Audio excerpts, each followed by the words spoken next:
মানুষ কি ন্যাচারাল সিলেকশনের মাধ্যমে বিবর্তিত হয়েছিল, নাকি তারা জেনেটিক্যালি মডিফাইড কোনো প্রাণীর মতো আর্টিফিশিয়াল সিলেকশনের ফলাফল? দ্য গডস ওয়ার স্টোনার্স বইতে এরিক ভন দানিকেন সর্বপ্রথম দাবি করেছিলেন মানুষ সম্পূর্ণভাবে এই গ্রহ থেকে বিবর্তিত হয়নি। লাখ লাখ বছর পূর্বে একদল মহাজাগতিক অ্যাস্ট্রোনট মানুষকে জেনেটিক ইঞ্জিনিয়ারের মাধ্যমে তৈরি করেছিল। মানুষ ঈশ্বরের ডিএনএ থেকে তৈরি।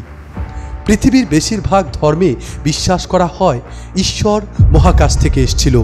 নর্স পুরাণ, গ্রিক এবং সুমেরিয়ান মিথোলজি আমাদের একই কথা বলে। হিন্দু, মুসলিম, জরাথ্রুষ্ট এবং খ্রিস্ট ধর্ম বিশ্বাসীরাও মনে করেন ঈশ্বর এসেছিলেন এক্সট্রা টেরেস্ট্রিয়াল জগৎ থেকে।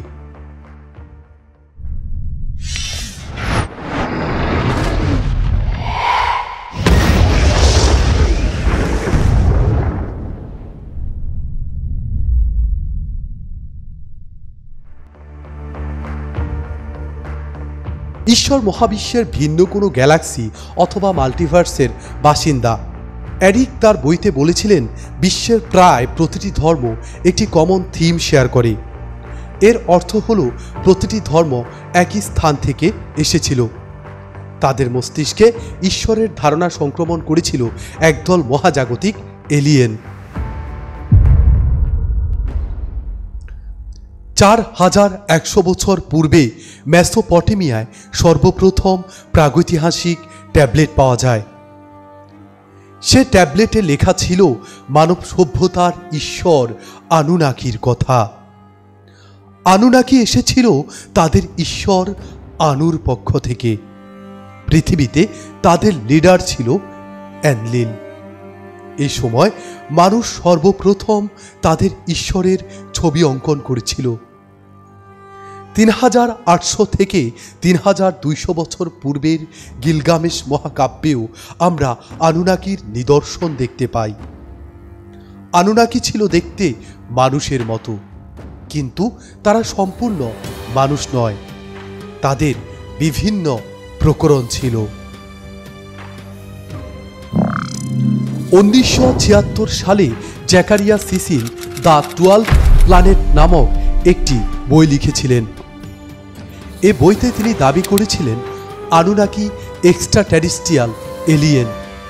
তারা নিভিরু নামক একটি গ্রহ থেকে পৃথিবীতে এসেছিল সোনার খনি অনুসন্ধান করার উদ্দেশ্যে। নিভিরু ছিল এমন একটি গ্রহ যেটি প্রতি 3600 বছর পর পর একবার পৃথিবীর কাছাকাছি আসে। তার মতে আমাদের আবিষ্কৃত গ্রহের বাহিরেও সৌরজগতে আরও অনেক অনাবিষ্কৃত হাইপোথেটিক্যাল গ্রহ অথবা এক্স প্ল্যানেট থাকতে পারে।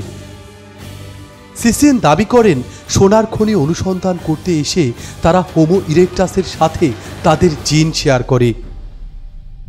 জেনেটিক ইঞ্জিনিয়ারের মধ্য দিয়ে তারা হোমো ইরেকটাসকে মানুষে রূপান্তর করে। অ্যালিস সিলভার মতে তারা মানুষকে তৈরি করেছিল তাদের দেহের 223টি জিন দিয়ে। মূলত তারা গোল্ড অনুসন্ধান করতে এসেছিল সূর্যের রেডিয়েশন থেকে তাদের গ্রহ এবং স্পেসশিপ প্রোটেক্ট করতে। নাসা যেমন আজ জেমস ওয়েব টেলিস্কোপের আয়নায় সোনা ব্যবহার করে অথবা লুনারকে সূর্যের রেডিয়েশন থেকে রক্ষা করতে, আনুনাকিও এসেছিল তাদের সিভিলাইজেশন প্রোটেক্ট করার জন্য গোল্ড অনুসন্ধান করতে। আনুনাকি নিজ হাতে হোমো ইরেকটাসকে মানুষে পরিণত করেছিল।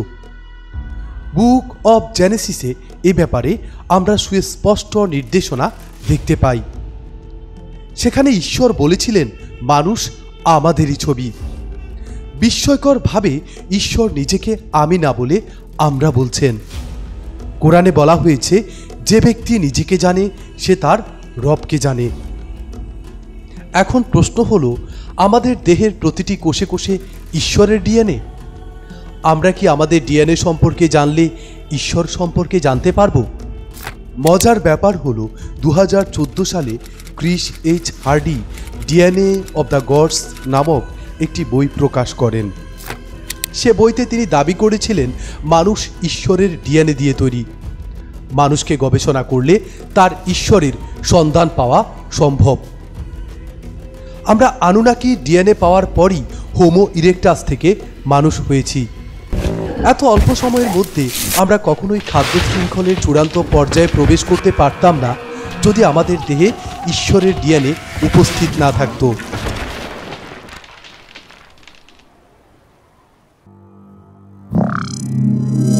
(1968 সালে Erich von Daniken chariots of gods নামক একটি বই প্রকাশ করেছিলেন। সে বইতে বলা হয়েছিল পৃথিবীর হাজার হাজার ধর্মে এলিয়েন স্পেসশিপ এবং এক্সট্রা টেরিস্ট্রিয়াল ভিজিটরের ইঙ্গিত পাওয়া যায়। হিন্দু দেবদেবতারা স্পেসশিপ ভ্রমণ করে পৃথিবীতে এসেছিল, যেটাকে বলা হয় বিমানা। Book of Enoch extraterrestrial ভিজিটরের জন্য বিখ্যাত। মুসলিমদের ফেরেশতা এবং নবীরাও স্পেসশিপ ব্যবহার করেই মহাকাশের এক প্রান্ত থেকে অন্য প্রান্তে চলে যেত। এছাড়া মিশরের পিরামিড, স্টোনহেঞ্জ এবং নাজকা লাইন তৈরি করার মতো প্রযুক্তি মানুষের কাছে ছিল না। তার মতে আনুনাকিরা মানুষের সাথে ক্রসব্রিডিং করেছিল। এই ক্রসব্রিডিং প্রক্রিয়ায় তারা হাল্কের মতো বিশাল বিশাল মানুষ তৈরি করেছিল। আমরা যাদের দেবতা বলে জানি তারা এলিয়েন এবং মানুষের ক্রস ব্রিডিংয়ের ফলাফল। দানিকেন দাবি করেছিল বাইবেলের নেপহিলিম একটি সুপারন্যাচারাল এলিয়েন যে মানুষের সাথে ইন্টারব্রিড করেছিল। জিউস এবং অ্যাপোলোর কাছে এমন সব টেকনোলজি ছিল যা কেবল এক্সট্রা টেরিস্ট্রিয়াল এলিয়েনের কাছেই থাকা সম্ভব। কারো কারো ধারণা যিশু ফোর্থ ডাইমেনশনের ক্ষমতা ব্যবহার করতে সক্ষম ছিল। মায়া এবং অ্যাজটেক মেসেমারিয়ান ঈশ্বরদের কাছে এমন অনেক প্রযুক্তি ছিল যা এক্সট্রা টেরিস্ট্রিয়াল।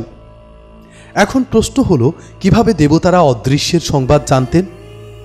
তাদের কাছে কি চ্যাটজিপিটি অথবা গুগল বার্ডের মতো কোনো এআই ছিল? তাদের মস্তিষ্ক কি ন্যানোচিপের মাধ্যমে সরাসরি মহাজাগতিক ইন্টারনেটের সাথে সংযুক্ত ছিল? তারা কি মনে মনে ইলেকট্রিক্যাল সিগন্যালের মাধ্যমে আর্টিফিশিয়াল ইন্টেলিজেন্সের সাথে কথা বলতে পারত?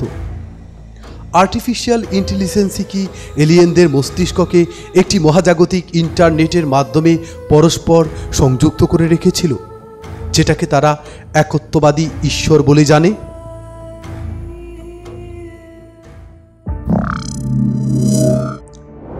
দু সালে হিউম্যান আর নট ফ্রম আর্থ নামক একটি বিতর্কিত বই প্রকাশিত হয়েছিল। এ বইতে অ্যালিস সিলভার দাবি করেন মানুষ এসেছিল এমন একটি গ্রহ ছেড়ে যেটি পৃথিবী থেকে 4.37 আলোকবর্ষ দূরে।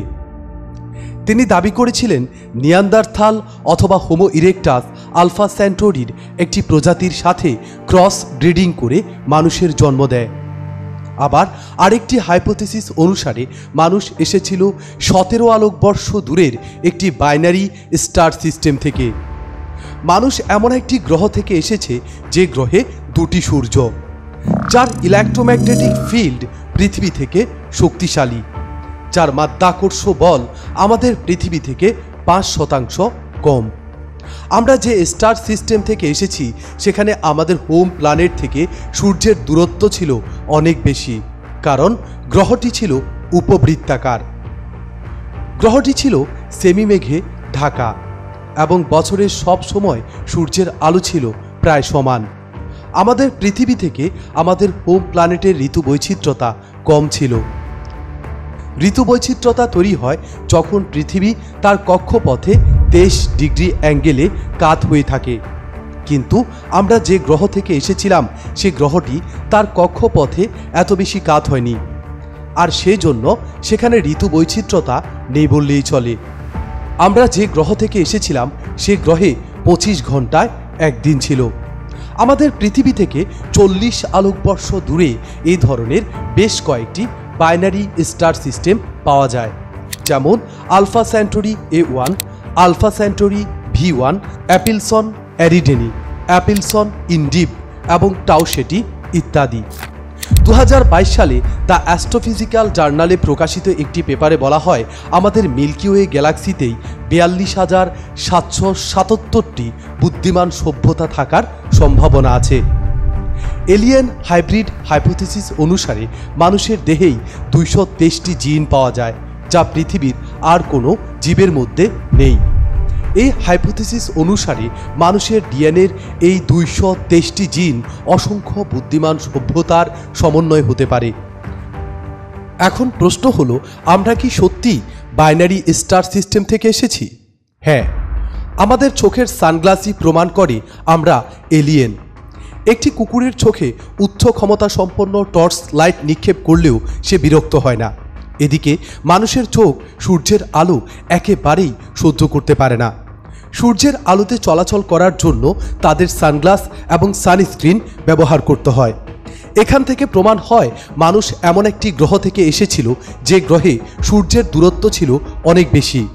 তাদের কক্ষপথ ছিল উপবৃত্তাকার আর সূর্যটি সেমি ক্লাউডে আবৃত ছিল। পৃথিবীর অসংখ্য প্রাণীর দেহে ন্যাচারাল পশম থাকলেও মানুষের দেহে পশম নেই। সম্ভবত মানুষ যে গ্রহে ছিল সে গ্রহে দুটি সূর্য ছিল।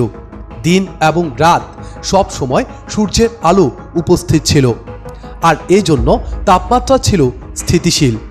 তাপমাত্রা স্থিতিশীল থাকায় মানুষের দেহে কোনো পশম দরকার ছিল না।